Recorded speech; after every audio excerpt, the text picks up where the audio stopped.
Bien, hoy es 5 de noviembre del 2021, lección número 30, segundo semestre 2021, semana 15, curso de teoría electromagnética 2, donde nos corresponde hoy, me parece ya finalizar el tema que estamos viendo, que es el de radiación y antenas. Vamos a terminar pues en semana 15, lo cual es muy bueno porque nos deja tiempo para hacer prácticas la otra semana. Entonces, bueno, vamos a chequear hoy. Eh, la clase pasada terminamos pues justo aquí, ¿verdad? Estábamos viendo el dipolo de media onda y estuvimos haciendo algunos cálculos, ¿verdad? Para esta antena, que es una antena pues muy particular, ¿verdad? Que la estuvimos revisando. Y devolviéndome un segundito acá, estuvimos revisando su patrón de radiación, ¿verdad? Que esta es su función de configuración. Tiene este patrón de radiación. Hay que decir que esta sí es una antena real, no como el dipolo hertziano, ¿verdad? Que es una antena teórica, sino que esta sí se encuentra. Es un dipolo, ¿verdad? Que se ve de esta manera, ¿verdad? Al final de una línea de transmisión. La línea de transmisión viene por acá, aquí viene la fuente, etcétera, y se conecta aquí, ¿verdad? Entonces la estructura física esta es la que permite la radiación, ¿verdad? Como tal. Eh, Sin embargo, bueno, cuando la conceptualizamos adecuadamente, pues es una antena que va a estar aquí, ¿verdad? Aquí están los dos brazos del dipolo, la alimentación central aquí, y de ella lo que hace es emitir el campo electromagnético hacia alrededor. Es la antena en algún momento se los dije, de las antenas reales es la más isotrópica, digamos, la que más se acerca a las características isotrópicas, sin serlo porque no existe antena isotrópica, ¿verdad? Entonces, para ella, esta es su función de configuración en particular, este es su campo eléctrico, obtuvimos también su densidad de potencia, vamos a ver, tengo un montón de reflejo ahorita. Y luego calculamos algunos de sus parámetros, como la potencia radiada, la resistencia a radiación, su intensidad de radiación máxima, su directividad y su directividad en ¿cómo se llama? En dBis, ¿verdad? Que son decibeles respecto a una antena isotrópica, básicamente. Y establecimos que esta es la mínima ganancia de cualquier antena real que exista, ¿verdad? Entonces, un valor de referencia importante como futuros ingenieros de esos que uno tiene que saber, ¿verdad? Que no se lo vacilen a uno, ¿verdad? Que le vayan a ofrecer una antena de 1.5 dBi, ¿verdad? No existen, ya que esta es la mínima que vamos a encontrar. Eh, de acá es importante, digamos, rescatar el procedimiento de cálculo, estudienlo, porque este se aplica para otras, para otras antenas, eventualmente se les da otro campo eléctrico, otra distribución, ¿verdad? Y a partir de ahí uno puede repetir los cálculos, pues como están acá. Entonces, ese procedimiento de cálculo es relevante, digamos, eso sí. Y bueno, son datos de una antena de dipolo de media onda. Otra cosa es que se espera de ustedes que ustedes conozcan estos datos, ¿verdad? Que los tengan ahí en un formulario o algo así. Entonces, por ejemplo, si en algún momento a veces se establecen comparaciones y se les dice, bueno, se tiene una antena X, ¿verdad? Que tiene, no sé, ¿verdad? Por ejemplo, que les digan, una antena determinada tiene una resistencia de radiación, por decir algo, de 55 ohmios, por decir algo, ¿verdad?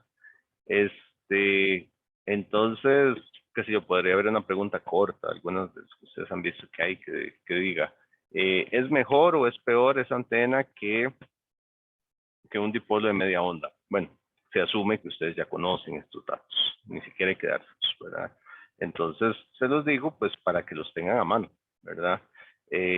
Podría ser algún caso, podría ser que haya alguna comparación con respecto a potencia de radiación, etcétera. Pero al ser esta una antena tan básica, es algo que deben de tener ahí, ¿verdad? Dentro de sus fórmulas de emergencia de bolsillo, ¿verdad? Es para usar en cualquier ocasión, ahí tener eso. Bien, avanzamos, pasamos a otro tipo de antena. El monopolo de lambda cuartos. El monopolo de lambda cuartos es un caso muy interesante, porque es un monopolo, como dice el nombre, ¿verdad? Que es la mitad de un dipolo, ¿verdad? Un dipolo son dos polos, monopolo solo un polo, sobre un plano a tierra, ¿verdad? Que se considera perfectamente conductor, por lo menos esa es la parte teórica. Entonces, según se ve en la imagen, el monopolo, aquí de hecho esa,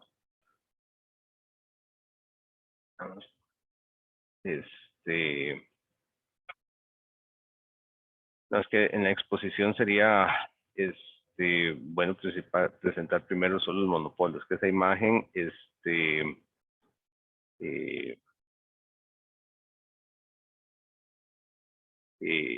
esa imagen presenta de una vez el principio que vamos a ver, pero entonces para otro mejor la corto primero la imagen y presento solo el monopolo. ¿Qué es el monopolo? El monopolo es, bueno, pensar en la fuente de alimentación aquí y este brazo, ¿verdad? Ese brazo del monopolo, ¿verdad? Es de lo único que consiste, nada más. Como dice aquí, plano a tierra, plano conductor, infinito a tierra, ¿verdad? Esa parte que está acá es un plano y es de todo lo que consiste, nada más. Entonces, solo un brazo y el plano a tierra, nada más. Eso es lo que llamamos el monopolo. Es un caso muy interesante porque cuando se tiene ese plano conductor, digamos, es necesario para tener ese plano conductor, se aplica una cosa que se llama la teoría de imágenes. Esa teoría de imágenes lo que dice es que el plano conductor, o en el plano conductor, se crea una imagen idéntica al monopolo, con lo cual se da una antena equivalente a un dipolo de lambda medios. Ese asunto de la teoría de imágenes es algo interesante, digamos, que por la reflexión que se da acá, o por la, no por la reflexión, por la relación, digamos, que se establecen de campos, se dan las mismas características de radiación. Entonces, por ejemplo, cuando nosotros vemos el dipolo, ¿verdad? Entonces uno ve el dipolo así y se ve la radiación, ¿verdad? Que se emite de esta manera. Resulta que el monopolo también establece campos, ¿verdad? Haciendo el plano conductor conectado a tierra. ¿Eso qué quiere decir conectado a tierra? Bueno, y que cuando viene la fuente, ¿verdad? Un extremo viene ahí al monopolo y el otro extremo está conectado aquí, esto a tierra, ¿verdad? Entonces, cuando se tiene eso, resulta que los campos, ¿verdad? Cuando esto tiene cargas, así, entonces en el otro plano va a tener las cargas contrarias, haciendo que se establezcan campos de esta manera, como si, porque no es lo mismo, ¿verdad? Esos campos se completaran aquí en un dipolo, ¿verdad? Entonces, ahí es donde tenemos esto que se llama la imagen. Y la imagen me completa el dipolo. En cuanto a características eléctricas, me las completa totalmente, ¿verdad? Con sus mismas características. Eso hace que las características de radiación sean las mismas que las del dipolo de media onda. Solo que, por razones obvias, el monopolo solo radia la mitad de la potencia, ¿verdad? Porque solo este elemento es el elemento radiante. Digamos, el plano conductor no es un elemento radiante como tal, pero sí este. Entonces, decir que tiene las mismas características de radiación implica, por ejemplo, que tiene el mismo patrón de radiación, ¿verdad? Y bueno, ya vamos a ver las diferentes características. Entonces, debido a lo anterior, ¿verdad? Se dice que la potencia y la resistencia de radiación son la mitad. Si nos devolvemos al caso anterior, teníamos que el dipolo tiene 36.54 de potencia de radiación. La resistencia de radiación va a radiar la mitad. Entonces, son 36.5. Eso para este monopolo, ¿verdad? Por la razón que es muy lógica, ¿verdad? Solo este elemento está emitiendo, digamos, potencia. Entonces, es un caso, digamos, muy interesante y esto es lo que hace diferencia Digamos, eso es lo que hace diferencia. El resto de características son las mismas que el dipolo. La ganancia es igual, pues la ganancia es esa característica de cómo concentrar la energía, ¿verdad? Ojo que aunque emite menos watts, la distribución sí es igual. Ujú. Entonces la distribución se mantiene igual, ¿verdad? Los campos se distribuyen igual, etcétera, etcétera. Entonces, desde ese punto de vista, el monopolo, pues es un caso, pues, interesante, ¿verdad? Entonces, eh, si lo van a ver en campo eléctrico, por ejemplo, hay que agarrar el campo eléctrico y dividirlo entre dos. No, mentira, la potencia es la densidad, la potencia es la que se divide entre dos. El campo no se divide entre dos exactamente. Mm, por la relación cuadrática que hay entre ellos. Ahí hay una pequeña relación, pero generalmente la potencia es lo que es relevante. Entonces, bueno, eso es lo que tenemos ahí respecto al monopolo. Ahora, otra antena que es relevante, que por cierto, vean que este, aquí veníamos trabajando, bueno, este es el monopolo, veníamos trabajando toda esta bibliografía del libro El Chen, pero el Chen no habla exactamente del monopolo, creo que no lo tiene. O si lo tiene, no sé, pero bueno, aquí tomé esto del Sadiku. Y esta otra parte sí me acuerdo que no viene en el Chen, esta sí viene full en el Sadiku nada más. Pero es un caso también de una antena un poquito diferente, en cuanto a su estructura física y bueno, expresiones un tanto diferentes, pero que es importante estudiarla porque también es una antena pues un tanto popular, que es la antena de lazo, o lo que se llama en inglés un loop antena. También le dicen antena de cuadro pequeño. ¿Qué consiste en una espira, verdad? O en un circulito, ¿verdad? De radio, se llama Rho sub 0, por el cual pasa una corriente I sub 0 cos de omega t. Esta es una antena interesante porque es un concepto similar a la que ya estudiamos, aunque diferente. Lo que yo digo a veces es lo mismo, pero diferente. ¿En qué sentido? Nosotros veníamos estudiando un dipolo que es el final de una línea de transmisión en abierto. Ujú. Entonces, en abierto, que tiene entonces un coeficiente de reflexión de 1. Esta, la antena de lazo, al final de cuentas, es el final de una línea de transmisión en corto, nada más que está así, pero es un corto, coeficiente de reflexión de -1, que habíamos visto, ¿verdad? Entonces también tenemos un patrón de corriente y demás, tal vez no tan claro, y que se ve más desde un principio de campo magnético que de campo eléctrico. Cuando uno ve esta, uno ve campo eléctrico usualmente así, ¿verdad?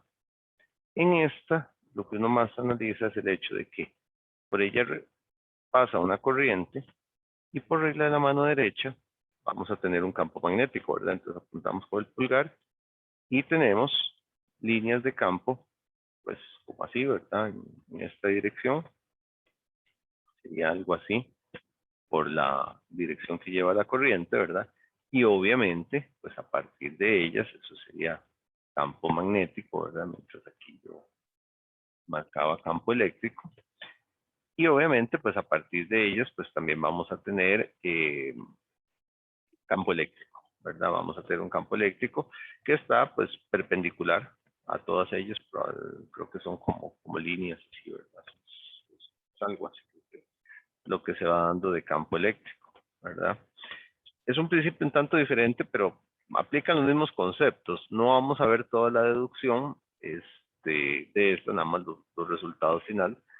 En el SADICO, pues sí hablan un poquito de eso, ¿verdad? Establecen un punto P donde se quiere conocer los campos eléctricos y magnéticos, entonces se toma como referencia esta distancia R, que tenemos la distancia R', y es algo muy similar, nada más que se pueden tomar los resultados del dipolo hertziano, pero en lugar de hacer una integral lineal, hay que hacer una integral circular, ahí, ¿verdad?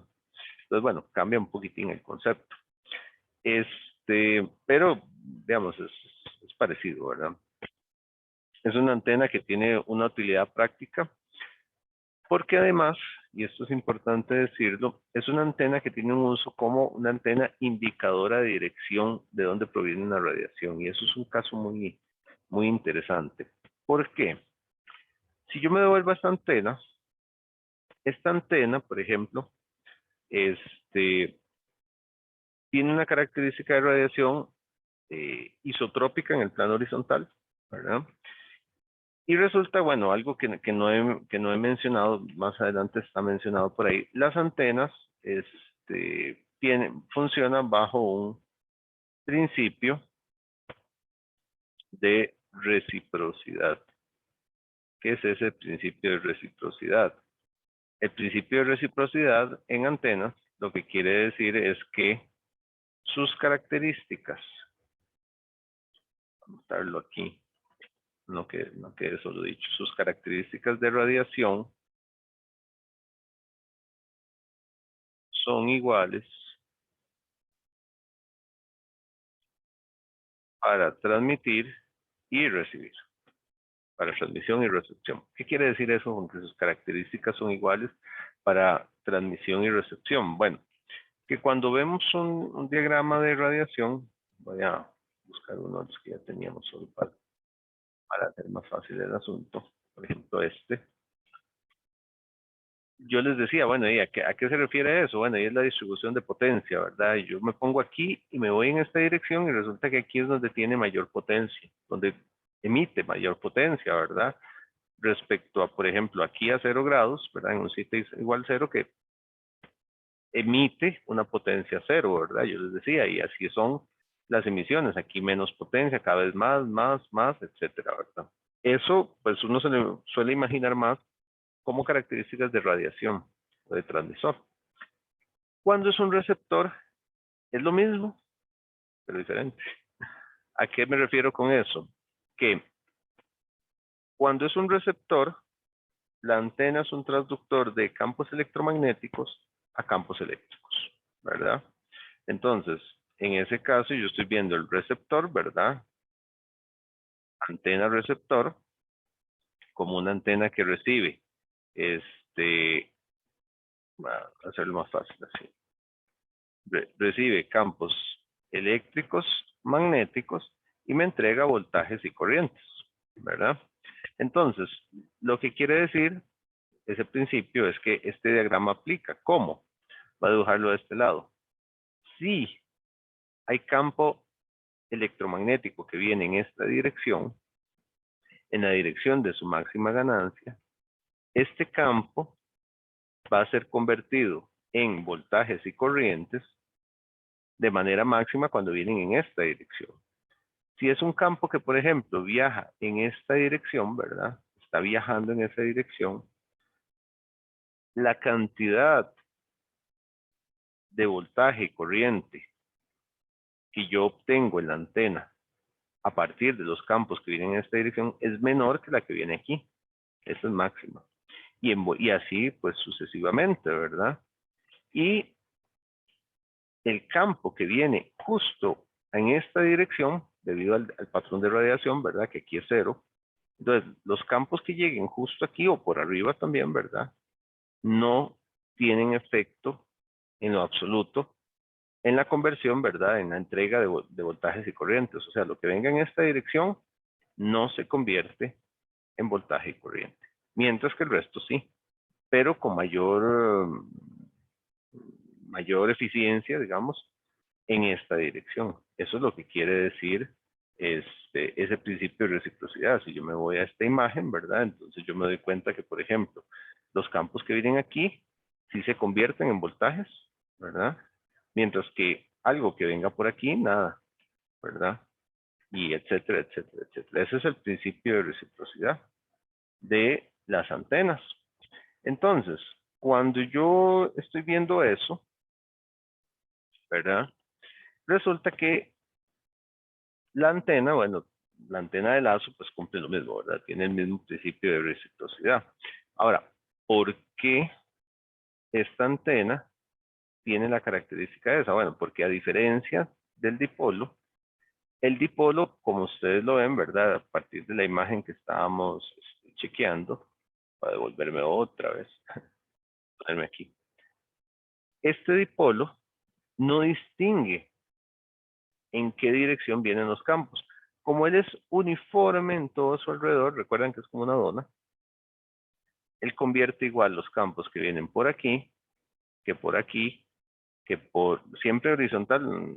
Es difícil dibujarlo, ¿verdad? Porque tenía que dibujarlo en 3D, ¿verdad? Pero imagínense que de ustedes hacia la pantalla, ingresando aquí, los convierte igual. Igual manera si viene en esta otra dirección, ¿verdad? Como hacia allá, etcétera, ¿verdad? Porque su patrón de radiación horizontal es así, ¿verdad? Entonces, si yo estoy aquí, en un punto determinado, y yo quiero saber de dónde viene X radiación, usualmente las radiaciones vienen de lugares, direcciones horizontales, ¿verdad? Entonces, yo no sé, porque resulta que esta antena me convierte igual lo que viene por aquí, que por aquí, que por aquí, que en todas direcciones. Entonces yo no tengo manera de ubicar de dónde viene, ¿verdad? Con la recepción, porque da igual que venga por cualquier lado, lo convierte en voltaje igual. Pero ¿qué pasa con la antena de lazo? Y ese es el caso interesante. La antena de lazo, que es de la que estamos hablando, a venirme acá, funciona principalmente este, a manera, digamos, de campo eléctrico, ¿verdad? Pero tiene la particularidad, por lo que les dibujaba hace un momento, de cómo se ve el campo aquí, de que convierte en voltajes o corrientes la radiación que llega perpendicular al área de, al área transversal. Entonces ella tiene esta área transversal y entonces es como agarrar una raqueta, ¿verdad? Donde yo tengo que, con el área de esa raqueta, ¿verdad? Tomar esas líneas de campo que están ahí. Y eso sí me permite determinar direcciones. ¿Por qué? Porque si yo tengo una fuente de radiación, tengo una antena que está emitiendo radiación, ¿verdad? Entonces, yo con el dipolo no podría saber, ¿verdad? Y yo pongo el dipolo y no sé dónde viene. Pero con esta, por ejemplo, si yo pongo ese lazo, ¿verdad? Completamente así, resulta que las líneas le van a llegar por acá y eso no va a inducir casi nada en ella. Pero si yo le doy vuelta, y aquí es complicado dibujar, ¿verdad? Pero si yo le doy vuelta, que se vea algo como así, es difícil dibujarlo en 3D, ¿verdad? Pero que el área quede perpendicular, ¿verdad? Que esta área quede totalmente perpendicular a la dirección, voy a tener una máxima inducción. Entonces, claro, si yo tengo un aparatito conectado acá, con una escala, donde yo tengo aquí el 0, ¿verdad? Tengo aquí un 1, ¿verdad? Y tengo una agujita ahí que se mueve, ¿verdad? En las diferentes escalas. Yo sé que cuando tenga la máxima inducción, sin importar el valor absoluto, ¿verdad? O sea, el valor absoluto quiero decir en volts metro o en amperes metro, sino simplemente cuando yo tenga el máximo, ¿qué quiere decir? Que el área está totalmente perpendicular a la fuente de radiación. Entonces, yo sé de dónde viene la radiación. Ujú. No sé si se entiende o si está muy enredado. Sí, sí, yo le entendí, pero Ok. Eh, ok, entonces, gracias. profe, Sí. pero en este caso, ¿cómo sabría, digamos, si está al frente o hacia atrás la antena? Muy fácil, porque usted agarra la antena y si usted da un paso al frente, debería tener cada vez, o sea, mientras esté usted más cerca de la fuente, tiene que tener más inducción. Entonces, si usted empieza a caminar hacia la antena, del aparatito debería registrar una inducción mayor, ¿verdad? Más intensidad. Si usted empieza a caminar hacia el otro lado, más bien va a dar menos intensidad. Entonces, lo primero es como moverse, ¿verdad? Que no tengo algo así como, digamos que el teléfono fuera así, ¿verdad? Un elemento de estos. Entonces, cuando yo encuentre yo empiezo a darle vuelta, empiezo a ver la escala. Entonces, cuando en una sola posición me marque el máximo, yo sé de dónde viene la radiación. Entonces, después está el asunto de me muevo para un lado o para el otro.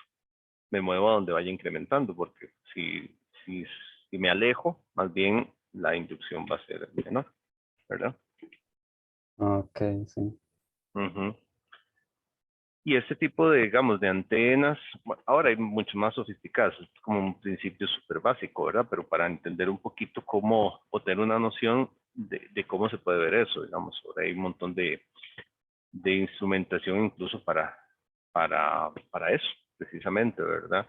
Eso lo hacen, por ejemplo, la SUTEL tiene que estar velando porque no hayan transmisiones ilegales de ciertas frecuencias y demás. Entonces ellos tienen antenas especializadas para poder hacer rastreos y poder detectar precisamente fuentes no autorizadas de, de información, ¿verdad? Una emisora, por ejemplo, ilegal que esté interfiriendo con una emisora legal. Entonces, ellos tienen que buscar eso, entonces se ponen a buscar la radiación y por ahí lo van ubicando, ¿verdad? Es posible. Entonces, por ahí esa antena, digamos, es muy didáctica para entender eso. ¿No? Ah, entonces, como les dije, no las vamos a deducir, pero las expresiones para campo lejano, beta R mucho mayor que 1, aquí está una expresión para su campo, ¿verdad? Vean que es un campo en pi, ¿verdad? Entonces, según las coordenadas, efectivamente es un campo así que termina siendo como circular, ¿verdad? Este, ahí en dos expresiones, jugando un poquito con, con las expresiones, no estamos viendo la deducción, pero entonces ahí queda, digamos. Lo que pasa es que a veces uno puede jugar con cosas, ¿verdad? Con el eta, con ponerlo como 120 pi, la frecuencia, ¿verdad? Ponerla a 2πf, entonces hay diferentes expresiones ahí. El campo magnético es lo mismo, nada más que dividido entre eta. Este, S es el área de la espira con n vueltas, es lo que se considera el área, donde la espira tiene n vueltas, y entonces vean que esto hace referencia en realidad a pi r cuadrado, ¿verdad? Eso es lo que está haciendo referencia. N es el número de vueltas, porque se dice que el área es n veces eso. Eso es lo que se llama en realidad como un área efectiva, porque aunque el área física es esto, estas antenas de lazo, si yo le doy varias vueltas, ¿verdad? Viene aquí, y si yo tengo una vuelta, en este alambre va a haber inducción, ¿verdad? Pero si yo le doy dos vueltas a eso, la segunda vuelta también va a tener inducción y se suma de manera lineal, proporcional. Si le doy otra vuelta, hay otra inducción, etcétera. Bueno, aquí lo estoy poniendo como una espiral, no exactamente, ¿verdad? Pero entonces, si tengo n vueltas, el efecto se ve varias veces. Eso pues porque el, ese S aparece ahí, ¿verdad? Aparece en varios lados, ¿verdad? En el vacío se puede expresar así el campo. Este, todos los demás campos son cero. Vean que tiene, solo recibe, digamos, de esa componente en pi, ¿verdad? Que decía. La resistencia de radiación está en términos también del área, ¿verdad? Está en términos del área. Vean que se ve, es una expresión un tanto diferente de cómo se ve en el, en el dipolo de media onda, ¿verdad? Aunque claro, uno puede de repente, ¿verdad? Vean que aquí hay un S ahí. Y esto es pi, n pi rho cuadrado. Si yo expreso rho en términos de lambda, pues lo puedo convertir en ohmios. Podría convertirlo en ohmios. Pues, ahí hay algo que se puede ver, ¿verdad? Yo podría obtener una resistencia de radiación de acá y compararla con una resistencia de radiación del dipolo de media onda, por ejemplo. Perfectamente posible, ¿verdad? Y esa es la antena de este lado. ¿Ok? ¿Alguna pregunta? Todo bien. Bueno, entonces, para avanzar, ya esta es como la última parte de los temas, que es el de los sistemas de antenas. De momento, digamos, lo que analizamos fueron antenitas individuales, una estructura física muy puntual, individual y demás. Pero resulta que si agrupamos varios elementos, ¿verdad? Podemos lograr mayor potencia radiada, ¿verdad? Y también más alcance. Es posible hacerlo. Entonces, agrupando varios, se pueden lograr cosas interesantes, ¿verdad? Entonces, creo que es muy evidente porque más potencia, cada antena emite el espacio X cantidad de potencia, entonces si pongo varias antenas, cada una va a emitir, ¿verdad? Podemos tener más alcance, pero no solo eso, de hecho esa no es la característica más interesante, ahorita lo vamos a ver. Porque adicionalmente es posible lograr mayor directividad, o sea, más ganancia, ¿verdad? Que la de un campo individual, que de un elemento individual, perdón. O sea, se puede aumentar la intensidad de campo y la concentración de campo en una dirección determinada. Y eso es una característica, ¿verdad? La intensidad, pues por el número. Y lo de la directividad, pues lo vamos a ver. Vamos a chequear eso, que es la parte interesante. Y entonces, a partir de ahí, se define lo que es un arreglo de antenas como un grupo de elementos de radiación, ¿verdad? Dispuestos de tal forma que produzcan características de radiación particulares. Eso es lo que llamamos un arreglo. Un arreglo ya es como un grupito, ¿verdad? Bien organizado para algo, ¿verdad? Entonces, la idea es chequear también esos conceptos. Es conveniente y práctico, aunque no indispensable, que los elementos sean idénticos. No indispensable, nosotros los vamos a ver con elementos idénticos porque es más fácil también. Cuando no son idénticos, el asunto es complicado. Vamos a chequear un arreglo con dos elementos para ver las características fundamentales y después lo que uno hace es extrapolar, ¿verdad? Los casos.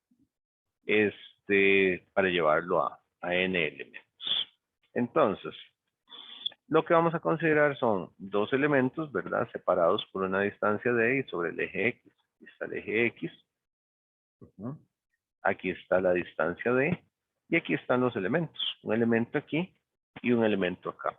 Esos elementos en realidad, digamos, están como así, digamos. Son dos elementos radiantes pequeñitos, de esa manera, digamos, dispuestos ahí. Lo que pasa es que como es una vista totalmente perpendicular, pues no los vemos claramente, ¿verdad? Nada más uno ve el puntito. La idea es encontrar la contribución total de campos, ¿verdad? En un punto P, ¿verdad? En determinadas coordenadas debido a la contribución individual de los elementos radiantes. La corriente en el primer elemento, ¿verdad? El elemento 0, pues el primero que vamos a ver, tiene una fase de 0 grados, mientras que en el elemento 1 hay una corriente adelantada, una fase, bueno, esta cosa, no me acuerdo si esto es gamma, que se me enredan, letrillas griegas, pero hay una diferencia de fase, y eso es algo interesante, ¿verdad? Es decir, aquí que hay cierta fase, y acá que hay otra fase, ¿verdad? Es una fase distinta, y eso va a marcar muchísimo la diferencia. En este punto, ¿verdad? Se tienen los campos, entonces, ¿qué es lo que vamos a tener? Digamos, se sabe que el campo 0, ¿verdad? Tiene o el aporte, digamos, del elemento 0 es el campo 0, que va a tener cierta magnitud, dada ahí por X cantidad de constantes, una función de configuración, ¿verdad?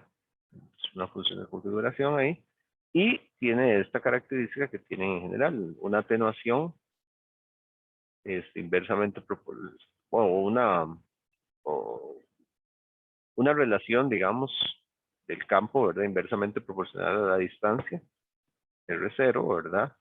Y pues una diferencia de fase. Estos elementos estaban en las ecuaciones que vimos antes para el dipolo hertziano,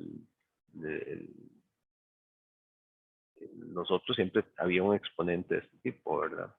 El campo 1 es lo mismo, ¿verdad? Igual tiene un campo inicial que por ser elementos idénticos, pues los consideramos igual, ¿verdad? M igual. Por ser elementos idénticos tienen la misma función de configuración, pero tienen una distancia diferente, uno es R0, otro es R1, pues están ahí. Tienen un E a la menos J beta R1, ¿verdad? Y una diferencia de fase. Y eso pues hace mucha diferencia, ¿verdad? Entonces ahí, bueno, esta es la función de configuración, ¿verdad? Y M la amplitud, la amplitud de cambio. Pues, ¿qué vamos a tener en ese punto P? Y obviamente la suma de esos dos campos, ¿verdad? Cuando lo vemos aquí, vemos que podemos sacar a factor común muy fácilmente esto, ¿verdad? Es súper fácil verlo. Entonces ahí están a factor común. Y tenemos los otros términos que están acá.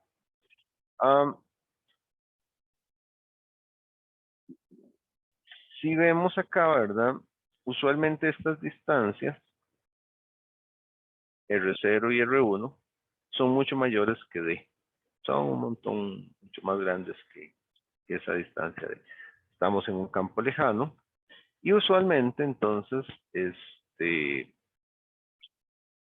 como R sub 0 es mucho mayor que D, ¿verdad? Para magnitud, usualmente lo que se dice es que son casi iguales, ¿verdad? O sea, imagínense esto con una separación de, no sé, 5 centímetros y queremos averiguar el campo lejano a 10 metros.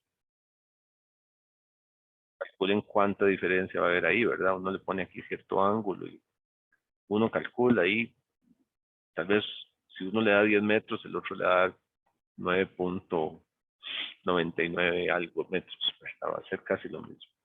Entonces, para magnitud, estos inversos los vamos a considerar pues, iguales, básicamente. Sin embargo, así como la vez pasada, cuando vimos para el dipolo, para la fase sí es relevante. Para la fase se consideran las diferencias. De manera similar a lo que se hizo antes, nada más que se consideran en dos dimensiones.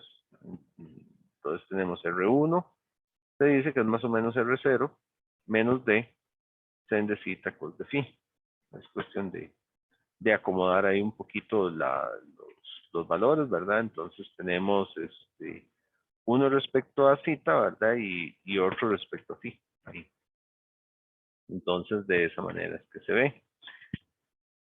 Y se procede similar, sustituyendo esas dos consideraciones, ¿verdad? Simplemente, pues a esto le llamamos R0 y ya, valor de referencia para la magnitud. Y podemos expresar este de aquí, ¿verdad? Según eso, se puede expresar como un E a la menos J, beta R0, ¿verdad? Y E sería a la más J, beta D de cita cos de phi, ¿verdad? Al sustituir esto.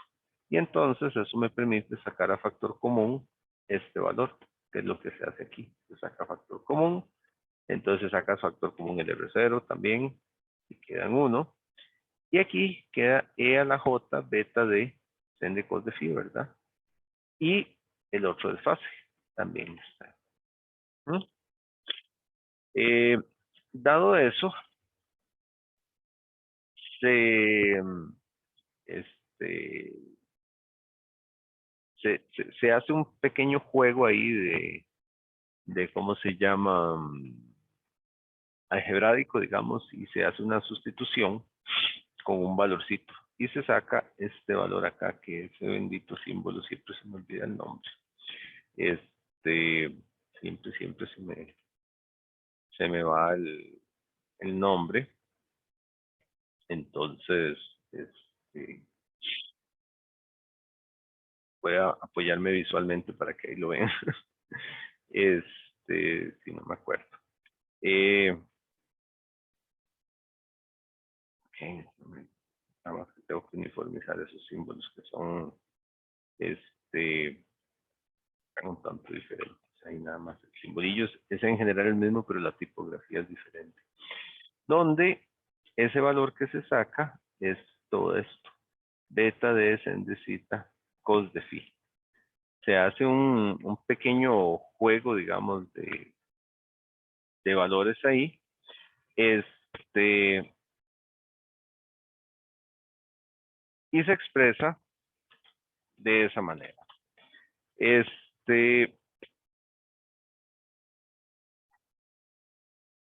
Okay. Ese valor va a ser relevante porque lo vamos a estar utilizando frecuentemente más adelante. Entonces, cuando se hace eso, se dice que se puede expresar la magnitud de campo, que es lo que al final de cuentas más nos interesa. Todo esto en la magnitud no lo ve, ¿verdad? Entonces nos queda simplemente este 2, que viene aquí, 2m sobre r sub 0, la función de configuración, y nos queda este término, este coseno, ¿verdad? Que me va a definir las características de radiación. Y esa parte es sumamente relevante. Ok, entonces, de los términos anteriores, ¿verdad? Que acabamos de ver, está la función de configuración de los elementos individuales. Ojo que eso salió, un segundito nada más para quedar claro. Vean que cuando sacamos acá, esta f de zeta phi es la función de configuración de cada antena, ¿verdad? Lo que aporta cada antena. Entonces, lo que estamos viendo aquí es precisamente eso de los elementos individuales. A eso se le llama un factor de elemento, porque el elemento individual es el que aporta eso que está ahí, ¿verdad? Mientras que este coseno se le llama factor de sistema, que depende, pues, de la geometría, ¿verdad? Porque aquí está D, ¿verdad? Está la separación entre ellos. Depende de la geometría, amplitudes y fases relativas de las excitaciones de los elementos, ¿verdad? Porque vean que aquí está la diferencia de fase también. Depende de D, ¿verdad? Entonces, ese factor es un factor relevante que tiene un impacto en lo que es la distribución de campos, ¿verdad? Entonces, bueno, ahí están los valores, ¿verdad? Aquí está la magnitud de campo. Y entonces nos damos cuenta de algo. Vean que, antes de irnos ahí, la magnitud de campo es la multiplicación del factor de elemento, ¿verdad? Lo que aportó cada antena. Bueno, por una magnitud, pero esto es una constante. Esto sí me habla de la distribución de campo, ¿verdad? Pero vean que hay una multiplicación del factor de elemento y una del factor de sistema que está ahí. O sea, la distribución total de campo depende de lo que aportan los elementos individuales y de lo que le aporta el sistema. Y a partir de ahí se define entonces lo que se llama el principio de multiplicación de diagramas, que lo que dice es que la función de configuración del sistema, o sea, del todo, está descrita por el producto del factor de elemento multiplicado por el factor de sistema, ¿verdad? Ahí está la multiplicación de los dos. Entonces, ¿eso qué quiere decir? Por ejemplo, si yo tengo un factor de elemento así, ¿verdad? Aquí le llaman patrón unitario, como dice en esa imagen, pero es lo mismo, ¿verdad? Si yo tengo ese ahí y tengo un factor, aquí le llama un patrón de grupo, le llaman aquí en esta otra, ¿verdad? Group pattern. Pero si yo tengo eso, debido a ¿verdad? Y me define por ejemplo, ¿verdad? Si fuera el caso. Entonces, la distribución de campo total va a ser la multiplicación de ellos dos. Y cuando yo me pongo a multiplicarlos, bueno, para hacer una multiplicación precisa, pues habría que hacer toda la mate y demás, ¿verdad? Pero gráficamente hay cosas que yo puedo ver. Por ejemplo, me aporta lo que se llaman nulos en la parte horizontal. O sea, ceros, ¿verdad? Aquí es 0. Cuando yo multiplico algo por 0, es 0. Entonces es muy fácil ver que el patrón total tiene que tener ceros aquí. También es fácil ver que tiene que tener ceros en estas diagonales, ¿verdad? Porque esos ceros me los aporta este. O sea, este va a tener que tener ceros por aquí y por aquí. Y cuando multiplico, por ejemplo, este punto con este, pues ahí sí sigo manteniendo un máximo, ¿verdad? Entonces, a partir de ahí es que uno más o menos se imagina cómo debería ser el patrón total. Entonces uno, bueno, marca una referencia para dibujarlo. Uy, horrible eso. Y dice, bueno, por aquí hacia arriba, pues sí, ¿verdad? Tiene que ser como así. Pero yo sé que tengo que tener ceros aquí y aquí, ¿verdad? En la otra diagonal. Entonces, ¿cómo se vería eso? Bueno, y resulta que hay un cero que parte este aquí. Algo me aporta, pero este me aporta algo aquí y este también, ¿verdad? Pero aquí viene un cero. Entonces, yo voy a mantener eso y aquí tengo que mantener la porción de este, pero con un cero acá, ¿verdad? Entonces, va a ver como algo así, algo así, algo así, algo así y algo así, el patrón total. ¿Cuál es la clave en esto? Ubicar ceros y máximos, digamos. Cuando los máximos coinciden, obviamente, pues se van a sumar, ¿verdad? Como este aquí. Yo veo este y este coinciden. Este cero, perdón, entonces está ahí y este me aporta esos ceros. Y se va a ver algo así. O sea, ahí uno más o menos puede tirar. Pero este principio es bien relevante. El principio de multiplicación de diagramas es bien relevante para entender, digamos, cómo es que un sistema de antenas se distribuyen los campos. Algunos ejemplos para cerrar con esta parte. Entonces vean un factor de elemento así, ¿verdad? Bien redondito. Un factor de sistema, entonces nuevamente hay ceros aquí, entonces tiene que tener ceros aquí. Este tiene un cero aquí, entonces este también tiene que tener un cero ahí, ¿verdad? Entonces a partir de ahí uno dice, bueno, entonces ¿cómo es esto más o menos? Y este me aporta aquí, pero va a estar ahí partido, ¿verdad? Entonces necesita algo como por aquí, algo por aquí y el de abajo sí suma, ¿verdad? Entonces, sí. En el otro caso, factor de elemento, factor de sistema, en este caso los dos tienen ceros aquí, ¿verdad? Entonces va a quedar así un poquito más adelante. ¿Ok? ¿Alguna pregunta?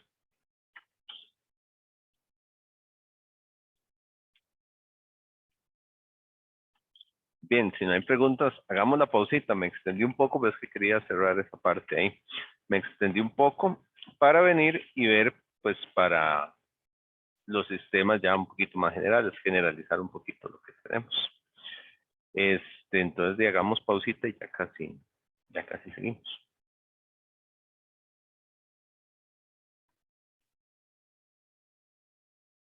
Bien,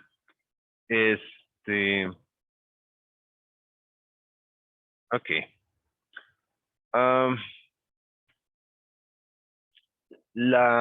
digamos, lo que vimos en términos generales, el principio de multiplicación de diagramas, ¿verdad? Es un caso conceptual, pero que es muy relevante, que se puede ver a partir de los diagramas, que facilita mucho, ¿verdad? Porque en lugar de ver una sola función que es muy grande y complicada, se puede ver a partir de estos dos elementos.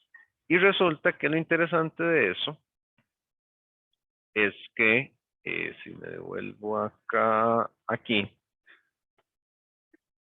conociendo el factor de elemento, ¿verdad? Yo puedo definir un factor de sistema que me dé un resultado deseado. Ujú. Y es más fácil verlo por la interacción de dos funciones que verlo pues como una sola función. Muchas veces es más sencillo tener control, ¿verdad? Sobre algo en particular. Entonces, se sabe que, por ejemplo, el de elemento es constante, ese no cambia. Y depende mucho del elemento que tenga. Aquí no se trabajó, digamos, bajo el supuesto de ningún elemento en particular, sino de forma muy genérica. Y tenemos aquí un factor de sistema, digamos, que se podría controlar, digamos, según la geometría que se tenga. Entonces, eso es muy interesante. Ahora, si lo extendemos un poquito, que es estos sistemas lineales uniformes generales, es el que tiene pues n elementos, ¿verdad? Espaciados uniformemente sobre una línea recta. Están alimentados por corrientes de igual magnitud, pero tienen un cambio de fase progresivo. Progresivo quiere decir, progresivo y uniforme, quiere decir que si yo tengo esta cantidad de elementos, pues el primero es la referencia, y después estas son las fases que se van dando de uno a otro. Entonces aquí están los elementos, ¿verdad? Son n elementos, vean que como empezamos a contar en cero, pues llegamos hasta n-1, ¿verdad? Dispuestos siempre sobre el eje X, entonces ahí están, espaciados uniformemente, una distancia d, y con cambios de fase progresivos de uno a otro, ¿verdad? Entonces 0, gamma, 2 gamma, etcétera, ¿verdad? Hasta n-1 el cambio de fase que yo tengo. Obviamente esto es uno de los estudios simplistas, digamos, por ser introductorio, ¿verdad? Si uno ya quisiera ver antenas más avanzadas, digamos, más específicas y demás, pues ya son como estudios muy particulares de ciertos tipos de antenas. Y bueno, sobre eso hay un montón de investigación, hay un montón de cosas que se trabaja, ¿verdad? Ya para casos muy particulares, aunque ya esos son usualmente cursos más avanzados o no sé, si en algún momento se abriera alguna electiva de antenas o algo así, se podría ver. Pero aquí por lo menos la idea es que tengan una buena noción de cómo funcionan estos sistemas. En este caso, en el plano horizontal, en el plano XY, si nos venimos aquí, este es el plano horizontal, ¿verdad? Como se está viendo, digamos, aquí estamos viendo el plano de manera directa. En el plano horizontal, entonces, el factor de sistema normalizado que aporta según la geometría y demás es este. De igual manera, no estamos viendo la full definición de todo, pues porque por un asunto incluso de tiempo. Pero está dado así, donde lo que se ve es, pues, una atenuación, ¿verdad? Según para el factor, ¿verdad? Según el número de elementos, porque se divide uno entre n. Y la sumatoria de las fases de cada uno de ellos. Siendo, para este caso, en particular, beta de cos de phi. Eso varía mucho, de uno u otro elemento, aquí por acostarlo, digamos, en un plano propiamente, a la hora que se acostó, el seno de zeta quedó en 90 grados, porque se está haciendo en un plano horizontal. Recuerdan que nosotros tenemos esto es z, esto es x y esto es y. Entonces, como se está viendo en el plano horizontal, se está viendo en un zeta igual 90, para poderlo ver en este plano. Por eso es que esto se simplificó, porque entonces seno de 90 pues es igual a 1, ¿verdad? Por eso es que se reduce esa expresión, pues para verlo un poquito más sencillo. Entonces, en ese caso, pues se sustituyen los términos exponenciales por una progresión geométrica, ya eso es pues, aplicación de la mate, ¿verdad? Para tener una expresión más concisa, digamos, más cerrada, que me ayude pues a ver de manera más simple, ¿verdad? La expresión que queremos ver, ¿verdad? Entonces, esa es la expresión que está ahí, que es mucho más cerrada, y eso nos va a simplificar un montón, en lugar de estar trabajando pues con una sumatoria enorme, ¿verdad? De valores, con una expresión a la cual va a converger todo esto. Que también se puede expresar pues de esta manera, en términos de funciones seno, que es un poquito, pues es la expresión tal vez más más reconocida, que más se utiliza. Entonces tenemos esta expresión. Esta va a ser relevante para el sistema que tenemos, ¿verdad? Esto aplica siempre y cuando sea un sistema como el que hablábamos, ¿verdad? Es la expresión en el plano horizontal para un sistema de n elementos espaciados uniformemente, una distancia d y con fase progresiva igual para todos. Entonces, ese es el factor de sistema de un sistema lineal, valga la redundancia, de un sistema lineal de n es uniforme de n elementos, ¿ok? Esa es la expresión para que guarden, para formulario, porque la vamos a estar utilizando para ese caso en particular, ¿verdad? Que es un caso muy, muy particular. Y entonces, bueno, algunas observaciones interesantes a partir de acá. Resulta que la dirección de las principales es donde está el lóbulo mayor, ¿verdad? Eso se suele decir en una antena hacia dónde apunta la antena. Por ejemplo, cuando yo tengo una antena con alta directividad, que es una antena pues, como así, ¿verdad? Se suele decir que entonces la antena apunta pues en esta dirección, ¿verdad? Donde tenga el valor mayor. Esa es la dirección en la cual apunta, en la cual está yendo, ¿verdad? Entonces, la dirección de las principal en este caso es donde tengamos el máximo de esta expresión, ¿verdad? Que no es tan sencillo de verlo, ¿verdad? Porque tenemos las dos expresiones ahí, ¿verdad? Entonces, no es tan sencillo solo como cuando uno tiende a hacer y demás, que hay que hacerlo óptimal, una cosa así, derivar, ¿verdad? Para encontrar el máximo y demás. Pero se da, en términos generales, cuando el gamma es tiende a 0 o el gamma o el psi, no me acuerdo cuál fue el nombre.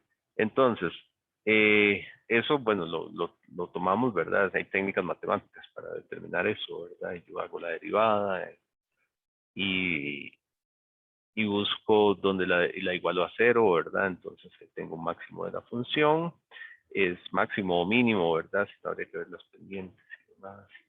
Si no converge, pues hay que hacer el hospital, etcétera, etcétera. Pero entonces eso, pues se determina que es cuando este término tiende a 0, lo cual implica, pues que todo esto tiende a 0, ¿verdad? Lo que a su vez se dice que entonces corresponde al punto, ¿verdad? A la ubicación espacial de el ángulo phi sub 0, ¿verdad? Que es igual al coseno a la menos 1 de esta expresión, ¿verdad? O lo que es lo mismo, el coseno de phi sub 0 igual a menos el ángulo entre sobre BD. Ese es el punto, la dirección, la coordenada, ¿verdad? Hacia donde tenemos el máximo. O sea, hay un punto. Nuevamente, este es el plano horizontal, ¿verdad? Como se veía hace rato, donde esto es X, esto es Y. Solemos medir el valor phi aquí, ¿verdad? Esto es plano horizontal. O lo que sería lo mismo, digamos, si yo me ubicara acá, entonces tengo X, Y, Z, y entonces mide para acá, ¿verdad? Es lo mismo. Bueno, hay un ángulo en particular para el cual hay un máximo. ¿Dónde está? Bueno, y depende de este valor, ¿verdad? Obviamente, pues yo agarro aquí, hago el arco coseno para encontrar ese ángulo, ¿verdad? Entonces, hay un punto donde yo determino ese phi sub 0, ¿verdad? En alguna dirección donde yo puedo tener ese máximo. Pero lo interesante de eso es que ese máximo entonces es controlable o ubicable, digamos, bueno, por un lado, con la distancia, la separación entre elementos, pero eso es poco práctico, ¿verdad? O sea, bueno, a la hora de fabricar la antena yo podría decidir hacia dónde quiero el máximo. Y está bien, digamos, se puede hacer, pero, o sea, ponerse a mover los elementos, yo tengo n elementos, así, ¿verdad? Y ponerse a jugar con la separación entre ellos en el momento, es más fácil mover la antena. ¿Verdad? Si la antena ya tiene un máximo, mejor yo muevo la antena y apunto con la antena en otra dirección. Entonces, no es como tan relevante. Pero lo interesante de acá, y ese es el factor a resaltar, es el hecho que también depende del desfase progresivo entre los elementos. ¿Por qué eso es importante? Porque resulta que ese desfase progresivo entre elementos se puede controlar eléctricamente. Entonces, eso sí es interesante. ¿Por qué? Porque si yo tengo una serie de, digamos, estos son los elementos, estos lapiceros ahí, ¿verdad? Son diferentes elementos, yo los tengo ahí. Una opción podría ser, está bien, le pongo un motorcito a la antena y la muevo, ¿verdad? Y si la muevo, pues muevo en la dirección del haz, ¿verdad? Hacia dónde quiero apuntar con la antena, a dónde va el lóbulo principal. Pero la otra es que la antena puede estar quieta, sin ningún motor ni partes mecánicas. Todo lo que sean partes mecánicas siempre es complicado. Lleva mantenimiento y da problemas, ¿verdad? Pero entonces, si yo lo tengo quieto, eléctricamente yo le puedo cambiar el desfase a las señales que están llegando ahí y sin moverla, yo puedo mover hacia dónde va el haz. Y eso sí es súper interesante, digamos, y eso sí es algo muy de aplicación, muy interesante. Y de esos hay dos casos que son, digamos, relevantes de hacia dónde apunta el haz. Uno es lo que se llama un arreglo broadside, por ahí anda un examen que habla de los arreglos broadside, que es un sistema de radiación transversal que se da en el momento cuando la radiación máxima ocurre a más o menos 90 grados, ¿verdad? Entonces, si yo me ubico aquí, tengo X, Y, y sabiendo que de aquí mido phi, ¿verdad? Entonces es cuando la radiación principal se da o aquí o hacia acá, ¿verdad? Alguno de los dos.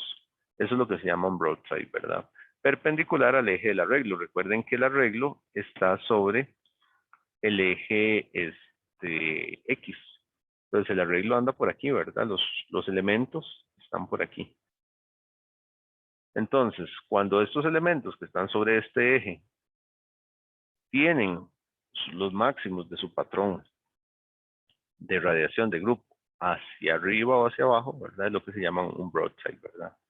Y para eso, se requiere que el desfase progresivo sea cero, ¿verdad? O sea, que todos estén en fase. Ese es un caso, ¿verdad? Y es un caso de importancia, digamos, de observación, que se ve así. Ahí está para dos elementos, nada más, ¿verdad? Estos serían dos elementos donde tenemos un elemento aquí, otro elemento aquí, entonces tenemos los fases. El otro caso de importancia es lo que se llama un end-fire, el arreglo end-fire, que es lo que se llama radiación longitudinal, que se da más bien cuando el desfase, en un ángulo cero, ¿verdad? Ese estamos hablando más bien como hacia acá, ¿verdad? Cero, paralelo al eje, ¿verdad? Para lo cual se requiere que el desfase sea igual a menos beta d. Lo que significa que hay una fase progresiva entre elementos, ¿verdad? Y entonces tenemos algo así. ¿Qué es lo interesante de todo esto? Lo interesante de todo esto es que entonces, eléctricamente, sin tener que ir a subir a alguien a mover la antena, ¿verdad? O ponerle un motor, que nuevamente, todo lo que sean sistemas mecánicos móviles son fuentes de error. Siempre, siempre, ¿verdad? De hecho, de uno lo ve, ¿verdad? Antes los telefonitos, había muchos teléfonos viejos que eran de tapita, ¿verdad? Y la tapita se termina dañando. Tiene lo que se llama un flex ahí, ¿verdad? Y en algún momento se va. Ahorita hemos vivido durante mucho tiempo con teléfonos así, ¿verdad? De que no tienen partes móviles y duran más. Ahorita acaban de salir todas las, bueno, no acaban, pero ya desde hace un tiempo se vienen comercializando los Flip de Samsung, ¿verdad? Que son los que se abren, que particularmente yo sí pienso que van a ser el futuro, pero evidentemente también van a traer problemas. Pero bueno, las tecnologías mejoran mucho, igual para lo que duran los teléfonos ahora. Pero aquí es a lo que voy. Partes móviles siempre tienen problemas. Entonces, esta antena tiene la característica que se puede variar entre un broadside y un endfire, ¿verdad? Entonces, por ejemplo, y eso es un cambio de fase de de 0 grados y supongamos aquí beta de no sé, supongamos 30 grados. ¿Qué va a pasar en todo el rango de ángulos de desfase que hay entre 0 y 30 grados? ¿Qué va a ocurrir ahí en todo ese rango? De que si estás en 0, si yo le pongo 1 grado, por ejemplo, es transformarse de este a este, ¿verdad? Entonces, poco a poco, los lóbulos pasa de ser, va a ser algo así en algún momento, luego se va a mover, va a ser algo así, ¿verdad? Y empiezan a juntarse, ahí poquito a poco, ¿verdad? Y en algún momento va a ser algo así, ¿verdad? Apenas. Y después llegamos aquí. Pero entonces se tiene la posibilidad de apuntar con la antena sin tener que mover. Y eso es una característica muy interesante, ¿verdad? Entonces, si se controla el cambio de fase entre elementos, es posible dirigir el patrón de radiación sin mover el sistema de antenas, ¿verdad? Sin moverlo físicamente. Eso da un control electrónico de la dirección de radiación de la antena. Y eso sí es súper interesante. De hecho, bueno, hay algunas aplicaciones ahí. Se me olvidó abrir los enlaces, ya los voy a abrir. Dame un segundo para abrir esos videitos donde se ve precisamente eso que les estoy diciendo. Un segundo, ya se los presento.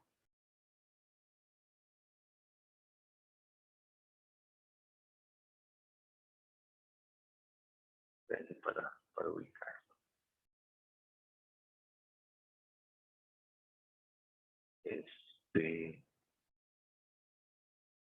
Vean lo que ocurre aquí, ¿verdad? Vean que este es un arreglo, ¿verdad? De antenas, de fase, digamos,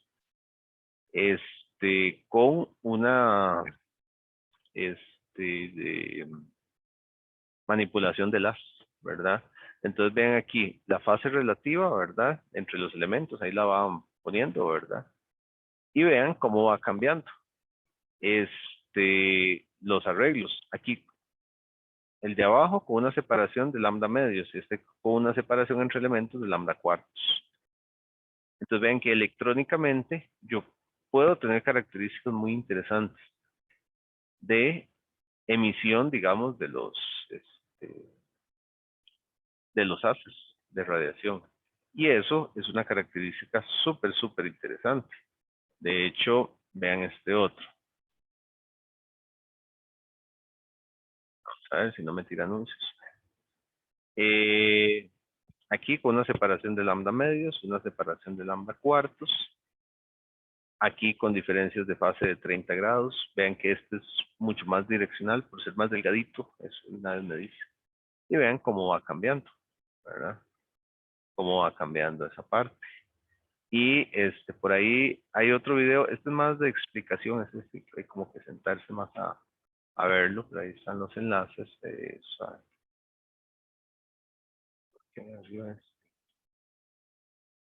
Ah, mira, tengo malos enlaces. De hecho, el que quería mostrarles es este. Este. Dame un segundo.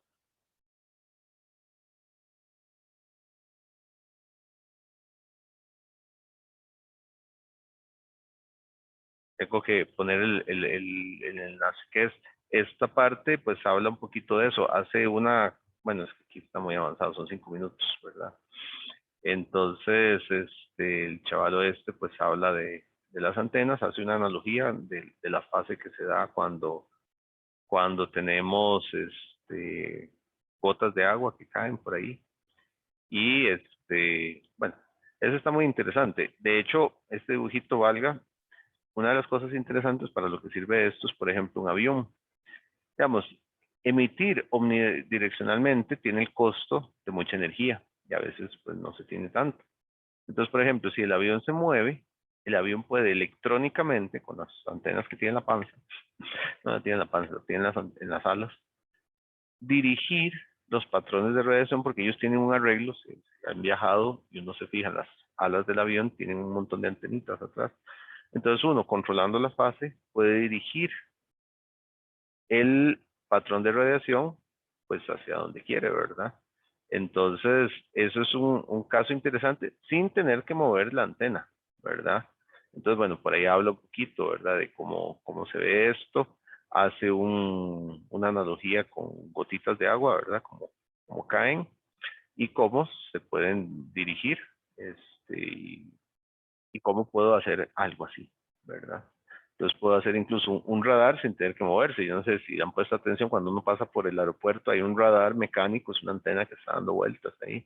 Bueno, hay que ponerle grasa, hay que engrasarlo, hay que darle mantenimiento y demás. Si yo lo hago eléctricamente, me ahorro todo eso, ¿verdad? Entonces es una parte interesante. Bueno, ahí se ven con las gotitas un poquito esa parte, ¿verdad? Con la separación y todas las ondas que salen, es una analogía con eso. Se los recomiendo para que lo vean pues por completo. Sí, tengo que cambiar, es el mismo enlace aquí, pero bueno, por dicha sale relacionado, lo voy a actualizar. Y con eso terminamos el curso a nivel de materia. Hasta ahí estaríamos cerrando lo que es el curso. No sé si tienen preguntas, dudas, tanto de la materia como de algo del curso, no sé.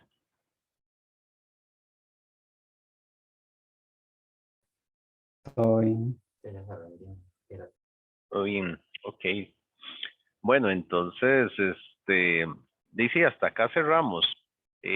Ya hoy no nos da tiempo, ya 4:40, como ponerse a correr mucho para ver ejemplos. Pero entonces, la otra semana nos dedicamos a eso. El miércoles, ¿verdad? Que tenemos la actividad esta, es solo una parte de la clase, lo que vamos a tomar para hablar sobre los elementos, eso, seguro una mitad, entonces la otra mitad resolvemos ejercicios y en 8 lo dedicamos totalmente a eso. Ok, entonces, si no tienen más preguntas, dudas, y con eso cerramos. Nos hablamos el próximo miércoles. Que tengan un bonito fin de semana. Se cuidan mucho y vayan poniéndole a la estudiada. Que estén muy bien, se cuidan. Hasta luego. Bueno, profe, muchas gracias.